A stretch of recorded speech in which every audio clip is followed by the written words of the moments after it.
The rationale, the reason for this video is to talk a little bit about Rmarkdown tables. Now, Rmarkdown is quite a beautiful thing. It can take a very simple text and convert it into beautiful structured documents. The good thing about it is you actually don't have to think about the formatting when you're writing the document.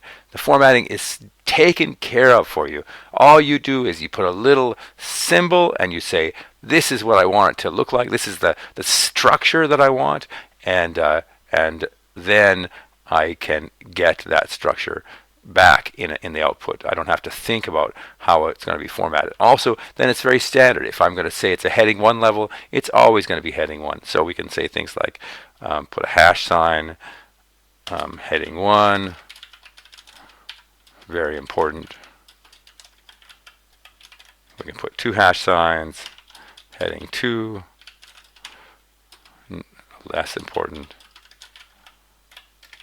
all the way down to heading 3 and heading 4, but we don't care about that so much. Another thing you can do in our Markdown documents is you put a space, a dash, and a space, and this will be dot points. Dot point, another one, dot point.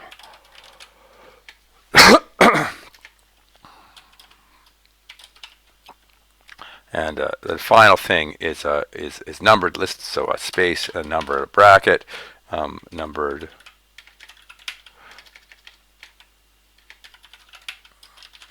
But you can also just put a 1 and the second one, it'll number it for you. Number 2.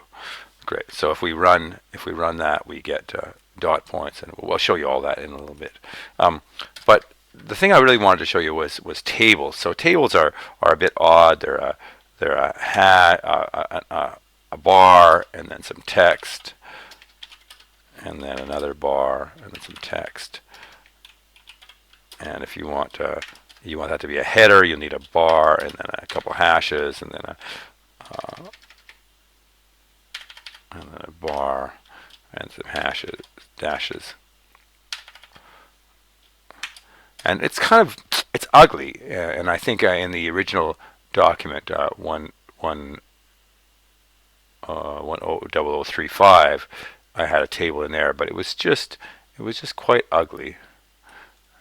Let's try to find it for you there. So that actually works as a table, but it's just not very beautiful.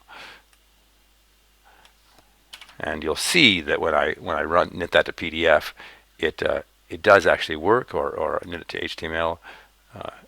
It should pop up an HTML document for me. No syntax error, editor near ID. What's going on with that? Why does I have a problem? Run that. Actually, don't care about that. I'm just trying to show Markdown, so I'm going to get rid of that. And let's try to run. Let's try to knit that. There, that's better. So that, oh. No, I got to save it. That's the problem. There we go. You can't knit it without saving it. I find.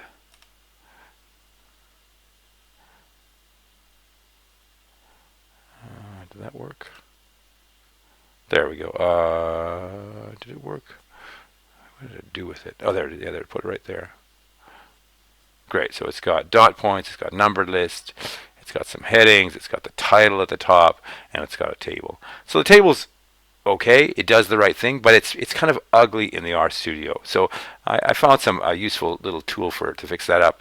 Now this is in. I said how to make a RStudio a Markdown table beautiful. Here's the Markdown table generator, and I'll paste the link for that in the comments. So you just paste in the table in here, or you can actually type it in if you want, and generate, and it gives you a much nicer looking table down below. It saves you from having to put all those spaces and hashes in there. So we can just copy that in there and paste it in back into the document. So it just makes your Markdown document look a little better. I definitely would say that that is the case. So you can also generate that in Word or Excel, and then paste it into the table generator, and then it makes it pretty.